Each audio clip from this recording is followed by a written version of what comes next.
आप सभी का हमारे इस YouTube चैनल में। फ्रेंड्स, आइए हम आज इकोनॉमी के विषय वस्तु को ख़त्म कर देते हैं। साथियों, जिस तरीके से डेडिकेटेड वीडियोज आ रहा है, आप सभी से अनुरोध कर रहे हैं कि वीडियोज को ज़रूर शेयर कर दीजिएगा, लाइक कर दीजिएगा और चैनल पे नए होंगे तो सब्सक्राइब कर दीजिएगा।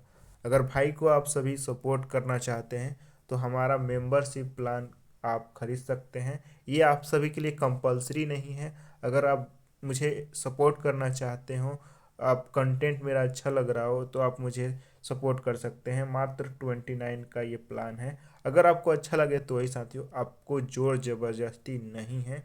आपके लिए कंटेंट हमेशा फ्री रहेगा, फ्री ऑफ कॉस्ट रहेगा और ऐसे ही डेडिकेटेड वीडियोस आपके लिए आते रहेंगे। साथियों, थोड़ी रिसोर्सेज की कमी है हमारे पास, इसलिए मैं आप सभी से सपोर्ट करने की गुजारिश कर रहा हूँ। लेकिन आप अगर नहीं चाहते हैं, मैं आप इस सभी का पीडीएफ भी मेरे टेलीग्राम से जुड़ जाइएगा, उस वहाँ पे मैं पीडीएफ को भी शेयर कर दूंगा।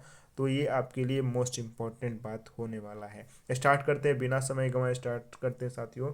मेक इन इंडिया कार्यक्रम का लोगो टाइगर है, ठीक है। स्टेट बैंक ऑफ इंडिया का राष्ट्रीयकरण 1 जुलाई 1955 को हुआ, ठीक है। द्वितीय पंचवर्षीय योजना किस मॉडल पर आधारित है? तो ये पीसी महालनोबिस मॉडल पे आधारित है, ठीक है। प्रथम पंचवर्षीय योजना ये हैरोल्ड डोमर मॉडल पर आधारित है, 1951 से 1956। और इस पे जो प्रथम पंचवर्षीय योजना है, इस पे कृषि पे बल दिया गया था। और द्वितीय पंचवर्षीय योजना में औद्योगिकरण यानी कि इंडस्ट्री पे बल दिया गया था। नीति आयोग के पदेन अध्यक्ष कौन होते हैं? प्रधानमंत्री होते हैं। अर्थशास्त्र में, अर्थव्यवस्था में उदारीकरण के अग्रदूत किसे माना गया है? मनमोहन सिंह को। रुपए का चिन्ह किसने दिया है? उदय कुमार ने दिया। लॉरेंज कर्व क्या प्रदर्शित करता है? ये आय विवरण को प्रदर्शित करता है। पूरा, जिसका फुल फॉर्म है provision of urban rural amenities, model किसके द्वारा दिया गया है? ये एपीजे अब्दुल कलाम के द्वारा दिया गया। आइए डायरेक्ट कैश टैक्स देख लेते हैं। वैसे टैक्स जो हम पे अप्लाई होते हैं, ठीक है, जिससे सीधा सीधा अफेक्ट हम होते हैं, उसे डायरेक्ट कैश टैक्स कहते हैं। जैसे कि इनकम टैक्स हो गया, कैपिटल गेन टैक्स हो गया, कॉरपोरेट टैक्स हो गया, ये डायरेक्ट टैक्स हो गया। इनडायरेक्ट टैक्स कौन से होते हैं? सेल टैक्स हो गया, सर्विस हो गया, कस्टम हो गया, एक्साइज ड्यूटी और वैट, ये इनडायरेक्ट टैक्सेस होते हैं। मिश्रित अर्थव्यवस्था किसे कहा जाता है? मिश्रित अर्थव्यवस्था जिसमें जो दोनों हो, निजी और सरकारी दोनों की भागीदारी हो, उसे मिश्रित अर्थव्यवस्था कहते हैं, ठीक है। नेक्स्ट है, भारत में राष्ट्रीय आय की गणना केंद्रीय सांख्यिकी संगठन के द्वारा किया जाता है। जनसंख्या का सिद्धांत निम्न में से किसने दिया? तो माल्थस ने जनसंख्या के सिद्धांत दिया था। पूंजीवादी अर्थव्यवस्था का मुख्य लक्षण क्या है? निजी स्वामित्व मुख्य लक्षण है। मानव विकास सूचकांक ये यूएनडीपी के द्वारा जारी किया जाता है। राष्ट्रीय कृषि और ग्रामीण विकास बैंक नाबार्ड की स्थापना छठवें पंचवर्षीय योजना के तहत हुआ। आधुनिक अर्थशास्त्र के जनक हैं एडम स्मिथ। भारत में आर्थिक सर्वेक्षण प्रतिवर्ष कौन जारी करता है? तो वित्त मंत्रालय जारी करता है। भारत में पंचवर्षीय योजना का मॉडल राष्ट्रीय विकास परिषद यानी कि नेशनल डेवलपमेंट काउंसिल के द्वारा बनाया गया। प्राइमरी क्षेत्र में कृषि आता है, ठीक है, डेयरी आता है, फिशिंग आता है, ये प्राइमरी क्षेत्र में आते हैं। सेवा क्षेत्र ये टर्शियरी सेक्टर यानी कि तृतीय क्षेत्र में आता है। पंचायती राज प्रणाली में महिलाओं के लिए कितने प्रतिशत सीटों को आरक्षित किया गया? 33%, ठीक है। भारतीय मुद्रा को कितने बार अवमूल्यन किया गया? Devaluation of Indian rupees how many times? 3 times. 10वीं पंचवर्षीय योजना में कितने प्रतिशत विकास दर का निर्धारण किया गया? 8%। शेयर मार्केट को रेगुलेट कौन करता है? सेबी करता है। इसका गठन फेरवानी समिति के तहत हुआ था। वित्त आयोग कैसी नियोगी पहले वित्त आयोग थे, ठीक है।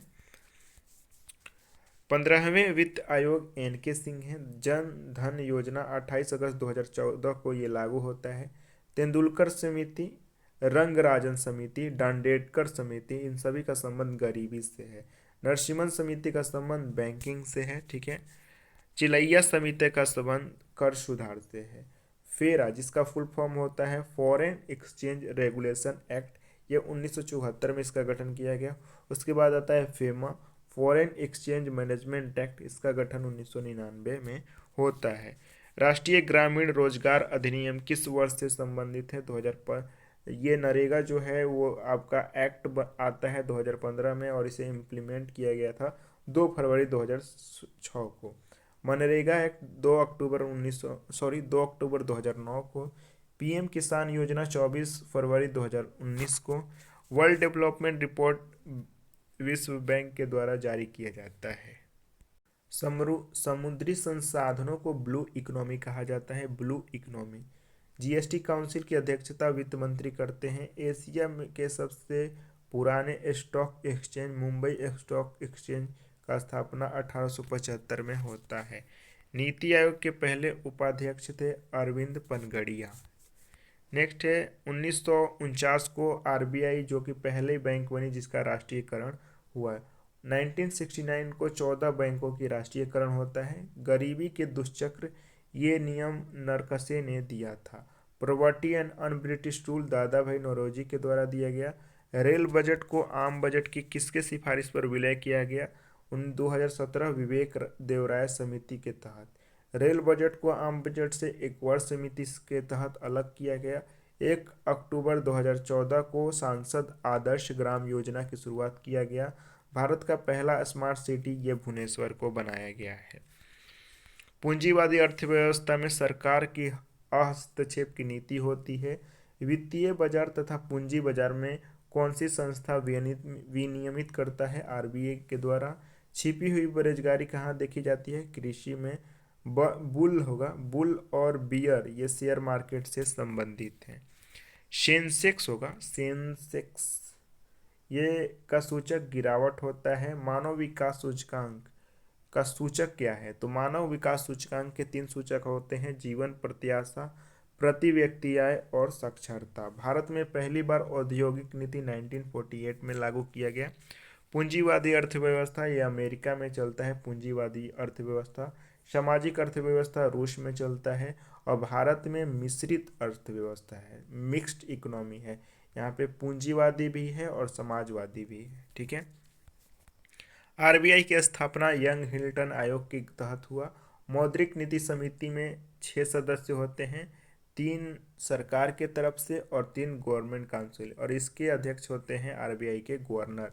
भारत के संविधान में बजट का जिक्र 112वें अनुच्छेद में किया गया है। एनुअल फाइनेंशियल स्टेटमेंट वहाँ पे लिखा गया है, वार्षिक वित्तीय विवरण के बारे में। भिलाई, इसे सोवियत संघ के द्वारा इस्टाब्लिश किया गया। जर्मनी, ये राउरकेला जर्मनी के द्वारा सहायता से। दुर्गापुर, ये यूनाइटेड किंगडम, दुर्गापुर ये वेस्ट बंगाल में है। बोकारो को सोवियत संघ के सहायता से इस्टाब्लिश किया गया। साथियों, उम्मीद करते हैं वीडियोज आपको अच्छे लगे होंगे। अच्छे लगे तो ज़रूर सब्सक्राइब करें, हमें लाइक कर दें, चैनल पर न हो तो दबाकर शेयर करें, और हो सके तो जितना शेयर करें कर सकते हैं, क्योंकि साथियों मोस्ट इम्पॉर्टेंट है, अगर आप वीडियोज़ को शेयर करते हैं तभी हमें मोटिवेट मिलता है। और साथियों, मैं ये दावा कर सकता हूँ कि यूट्यूब में इतने कम समय में आपको कहीं भी इतने बेस्ट कंटेंट नहीं मिलेंगे। तो thank you, love you all, जय हिंद, जय भारत, थैंक यू।